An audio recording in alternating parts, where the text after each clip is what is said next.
आज मोटिवेशन मंत्रा के अंतर्गत मैं आपसे फिर से रूबरू हूँ और आप सबको नमन करती हूँ।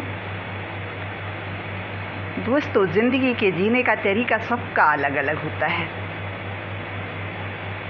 कोई हमेशा मोटिवेट रहता है, खुश रहता है, कोई हमेशा शिकवे शिकायतों में उलझा रहता है। अगर ईमानदारी से हम देखें तो देह आत्मा से पवित्र होती है,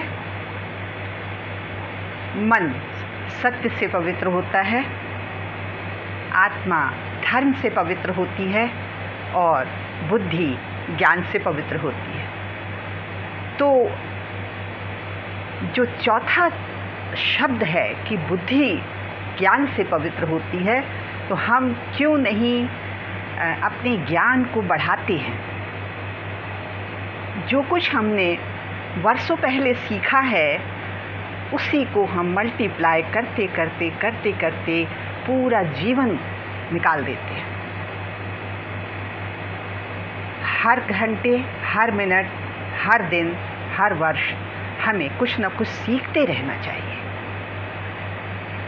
ये जीवन सीखने के लिए है, नए नए अनुभवों को बटोरने के लिए है और उनको इस्तेमाल करने के लिए है। लेकिन हम जो कुछ भी सीख लेते हैं उसी का कई वर्षों तक मल्टीप्लाई करते हैं कि हमें तो एक्सपीरियंस है। दोस्तों, एक साहूकार था, उसकी बेटी के साथ वो रहता था। उसकी वाइफ का निधन हो गया था। बेटी घर की जिम्मेदारियों का निर्वहन करती थी और साहूकार खेती किसानी और कुछ छोटे मोटे व्यापार करता था। उस किसान ने कुछ पैसा साहूकार से उधार ले लिया। पहले तो वो बहुत अच्छे दोस्तों में से था, लेकिन आर्थिक स्थिति इसकी कमज़ोर होती चली गई और वो दूसरा साहूकार जो था वो पैसे वाला बनता चला गया। और उसका मेन कारण था कि इसका पैसा, इसकी प्रॉपर्टी, इसकी खेती धीरे धीरे उस साहूकार ने हड़पने शुरू कर दी। जब बहुत सारा उधार हो गया तो उसने किसान से पैसे मांगे। किसान के पास पैसे नहीं थे, बेटी ही इसकी मूल पूंजी थी और साहूकार की नीयत ठीक नहीं थी।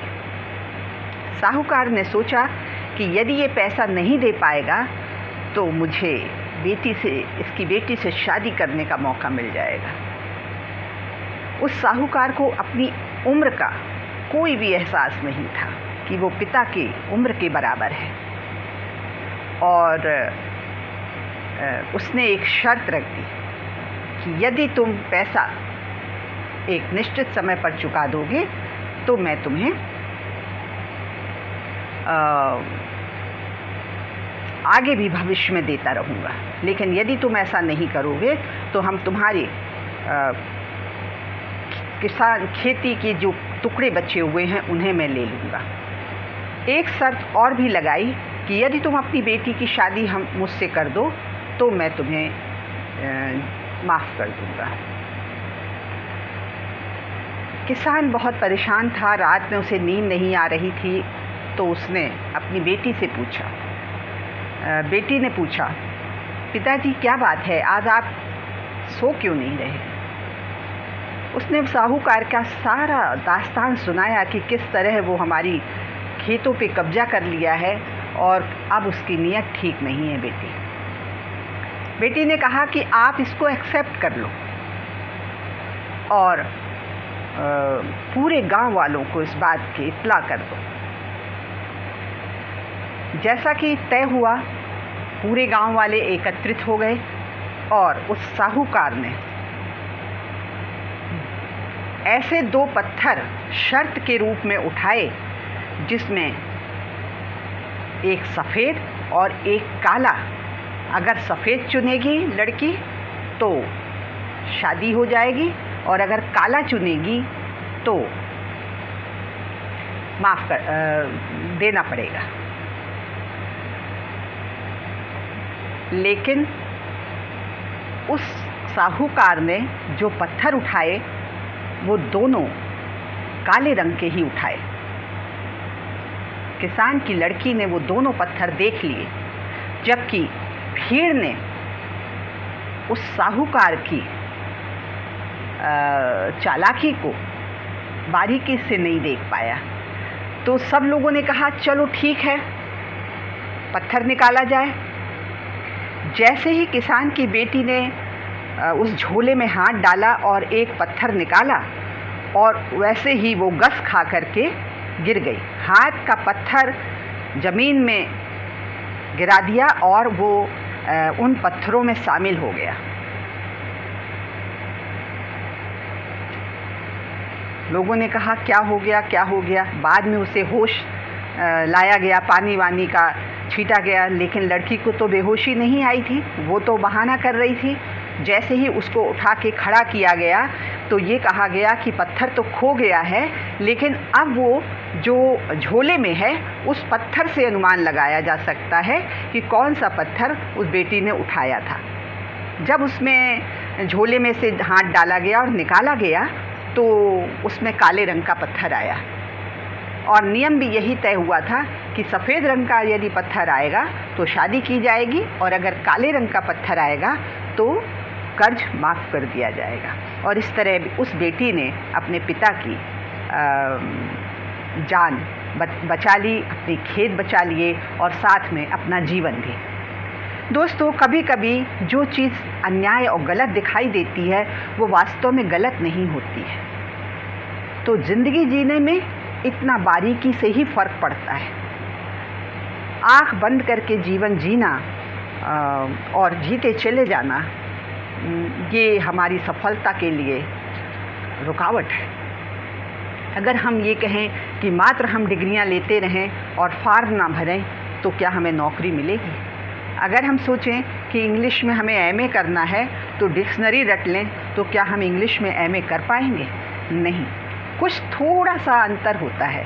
तो जो सुभाषित होते हैं, जो वाक्य होते हैं, जो प्रेरणात्मक वाक्य होते हैं, वो कहीं ना कहीं हमें ऊर्जा प्रदान करते हैं। तो इन वाक्यों को अपने जीवन में, अपनी डायरी में नोट करते रहना चाहिए और उनका स्मरण करते रहना चाहिए। जगह जगह हमें लिखते रहना चाहिए कि ऐसे शब्द जिनसे हम ऊर्जावान रहें, जो हमारे लिए प्रेरणा स्रोत रहें, इन चीज़ों का हमें इस्तेमाल करना चाहिए। देखिए, हमें अपनी काबिलियत को हर हाल में बढ़ाना चाहिए, क्योंकि यदि हम अपनी योग्यता को नहीं बढ़ाएंगे और पुराने ढर्रे पे चलते रहेंगे तो आने वाले समय के साथ हम फिट नहीं बैठ पाएंगे। देखिए, कोरोना ने हमें ऑनलाइन कर दिया, पूरे विश्व को ऑनलाइन घर के अंदर कैद कर दिया है। अगर हमें अपना रोज़ सीखा है, अगर हमने उसका थोड़ा सा सीखने की हमारी आदत है तो हमें कभी भी कोई व्यवधान आएगा ही नहीं। तो सीखते रहना चाहिए, गुणों को हमेशा बढ़ाते रहना चाहिए। ऐसी किताबें पढ़ना चाहिए जो कोई ना पढ़ता हो, ऐसे विचारों का मनन करना चाहिए जो कोई ना करता हो। आप एकदम यूनिक बनने की कोशिश करिए, एक्स्ट्रा करिए। आप जो चाहते हैं वो तभी मिल सकता है अगर आप वो व्यक्ति बने रहेंगे जो आप हैं, तो आप कामयाब नहीं हो सकते। कुछ पाने के लिए कुछ खोना पड़ता है। तो अगर आप चाहते हैं कि हम अब आगे समय के साथ जीवन में कामयाब हों तो आपको कुछ ना कुछ करते रहना होगा, कुछ ना कुछ सीखते रहना होगा। ये मत सोचिए कि इसकी ज़रूरत अब क्या है। आप मरने के लिए दिन को गिनना मत करिए। जो जीवन मिला है उसको सीखने में गुजारिए, अनुभवों को बटोरने में गुजारिए। ये बहुत ज़रूरी है कि हम कुछ ना कुछ सीखते रहें। मेरे दोस्तों, अगर ये दो लाइन कही जाए कि इत्र को से कपड़ों को महकाना कोई बड़ी बात नहीं, इत्र से कपड़ों को महकाना कोई बड़ी बात नहीं, मज़ा तो तब है जब खुशबू किरदार से आए। आप देखिए ये 2 लाइनें हमें कितनी उत्साहित करती हैं। तो हमें कुछ ना कुछ सूक्तियाँ अपने जीवन में डायरी में लिखना चाहिए, जगह जगह लिख के रखना चाहिए। अगर कहा जाए कि आलस्य कुतो विद्या, आविद्यस्य कुतो धनम, अधनस्य कुतो मित्रम, मित्रस्य कुतो सुखम, इन 4 लाइनों में कितना बड़ा सार छिपा हुआ है। तो इन लाइनों को आप अपने घरों में बच्चों से कहिए कि वो लिखें और जगह जगह उनके रूम में अप्लाई करिए, लिखिए, ताकि वो बच्चे उससे ऊर्जावान रहें। ये छोटी छोटी चीज़ें रहेंगी जो आपके बच्चों को उत्साहित करेंगी, प्रेरित करेंगी अच्छे रास्तों पर चलने के लिए, आगे बढ़ने के लिए। पहले हम इन चीज़ों का इस्तेमाल करते थे और आगे बहुत उन पर मनन करते थे। तो मेरे दोस्तों, ये वो चीज़ें हैं जो हमें अप्लाई करना चाहिए। दूसरी बात ये हमारे लिए किसी धरोहर से कम नहीं है। अगर हम कुछ छोड़ के जाना चाहते हैं इस संसार से, तो बेशक आप अभी किताब नहीं लिख सकते हैं, लेकिन आप एक डायरी लिख सकते हैं जो अपने आने वाली पीढ़ी को सौंप सकते हैं, जिसमें आपने अपनी दास्तान लिख रखी हो, सूक्तियाँ लिख रखी हों, आने वाले विचार लिखे हों, अपने अनुभवों को लिख रखा हो।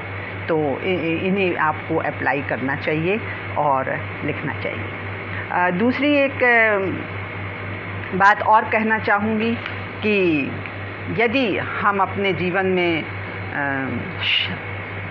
शांत और सफल रहना चाहते हैं, सुकून जीवन में ढूंढना चाहते हैं, तो अपना समय फिजूल के कामों में नहीं लगाना चाहिए। जब आप अपना अमूल्य समय फिजूल खर्च करते हैं, तो करने में लगे होते हैं, तब कामयाबी की इच्छा रखने वाले जो होते हैं वो अपनी ज़िंदगी का नक्शा बना रहे होते हैं, नक्शा तैयार कर रहे होते हैं। तो आने वाले कल का सबसे अच्छा जो बीमा है वो वर्तमान से बेहतर ढंग से किया गया कार्य है। अगर आप चाहते हैं कि अपने आने वाले भविष्य में, आने वाले वर्षों में कुछ अच्छा कर जाएं, कुछ सुधर जाए हमारा भविष्य, तो आज हमें कुछ अलग करना होगा, कुछ नई टेक्निक सीखना होगी, कुछ नए काम करना होंगे, कुछ नए पाइपलाइन बिछाना होंगे। कभी कभी हमें ऐसा लगता है कि सामने वाले के पास बहुत पैसा है और हमारे पास पैसा नहीं है, लेकिन क्या आपको पता है कि उन्होंने वो पाइपलाइन कब बिछाई थी? कोई आरडी, कोई एफडी, कोई एसआईपी जो सिर्फ 2000, 5000 और 10,000 से शुरू की गई थी, आने वाले 10 वर्षों में करोड़ों की मालिक बना देती है। तो पहले पाइपलाइन बिछाइए, चाहे अर्थ के मामले में हो, विचारों के मामले में हो, चाहे संबंधों के मामले में हो। अगर आज हम ये पाइपलाइन बिछाएंगे तो आज जो बीज बोएंगे वो 2 या 3 वर्षों में वृक्ष बन के तैयार हो जाएंगे। तो मेरे दोस्तों, आज से ही डायरी लिखिए और 365 दिन में 365 सूक्तियाँ लिखिए। आपकी किताब तैयार होगी। आप अपने बच्चों को धरोहर के रूप में वो सौंपिए। आप कोई आरडी शुरू करिए जो सिर्फ मात्र 2000 रुपये से हो। 3 साल में वो आपको लाखों रुपए का हिसाब बना देगी। 75,000, 60,000, 65,000 रुपये आपके झोली में आ जाएंगे, पता ही नहीं चलेगा। संबंधों में आप एक कॉल करिए, प्रतिदिन एक कॉल एक व्यक्ति को, आपके संबंधों के मामले में आप धनवान हो जाएंगे। मेरे दोस्तों, आज के समय में सारी चीज़ें सुलभ हैं, बस जीने का तरीका थोड़ा सा बदलना होगा। टीवी के आगे, बुद्धू बक्से के आगे कब तक बैठे रहेंगे और समय को धीरे धीरे जाते देखते रहेंगे। आप अपने कीमती समय का इस्तेमाल करिए, ताकि जब कभी हम इस संसार से जाएं तो उस रेत में हमारे जो पैरों के निशान छूट जाएं, लोग उन निशानों से हमारी पहचान कर सकें कभी। बहुत अच्छी बात मुझे याद आ रही है। एक बार मेरी मदर इन लॉ बीमार हो गई और मैंने उनसे बहुत कुछ सीखा। उन्होंने कहा कि ये जो शॉल हेमा तुमने मुझे उढ़ाया है, इसमें सारे किनारे जो हैं फुन्ने निकल रहे हैं, तो तुम मेरा चश्मा मुझे दे दो। मैंने कहा कि माँ मैं कर लूँगी, आप परेशान मत होइए।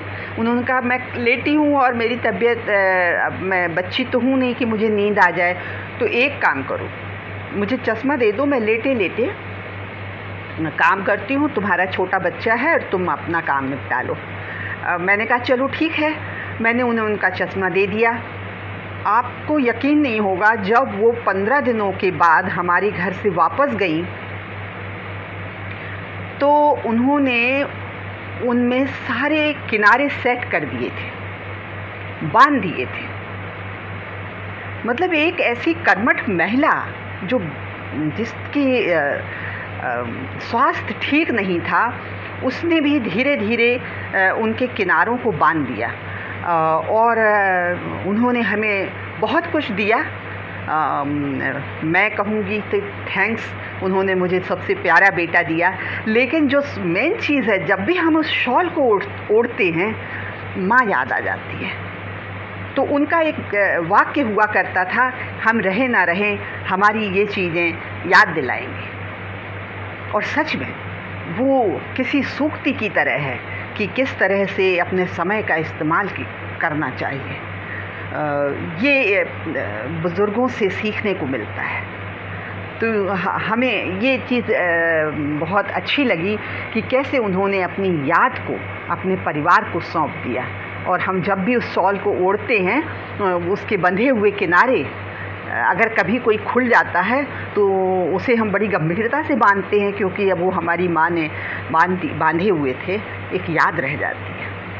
तो दोस्तों, हमें भी कुछ ऐसा ही करना चाहिए। हमें भी कुछ यादें छोड़ जाना चाहिए अपने बच्चों के लिए, जो प्रेरणा दें, जो बिना बोले ही बहुत सी चीज़ें सिखाएं, जो बताएं कि किस तरह से जीवन को जिया जाता है।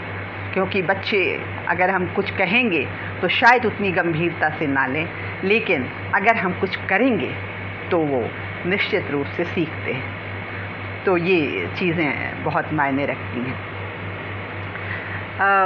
मैं जितनी भी मेहनत करना, उतना ही आपको उसके परिणाम मिलेंगे। जितना आप मेहनत करते जाएंगे, उतने ही आपको उसके परिणाम मिलते जाएंगे। तो इसलिए परिश्रम हमेशा करते रहना चाहिए। किसी न किसी क्षेत्र में कोई ना कोई लक्ष्य बना के रखना चाहिए। मैंने यहाँ देखा है, साहित्य के क्षेत्र में बहुत से लोग बहुत अच्छी अच्छी रचनाएं करते हैं, यानी वो अपनी रचनाओं के माध्यम से पहचाने जाते हैं। तो ऐसे काम बराबर करते रहना चाहिए। और महान लोगों की जीवन गाथाएं जो हैं, वो हमें स्मरण कराती हैं, याद दिलाती हैं कि हम अपने जीवन को कामयाबी की ऊंचाई तक पहुंचा सकते हैं और अलविदा होने के बाद के पीछे समय की रेत पर अपने पैरों के निशान छोड़ सकते हैं।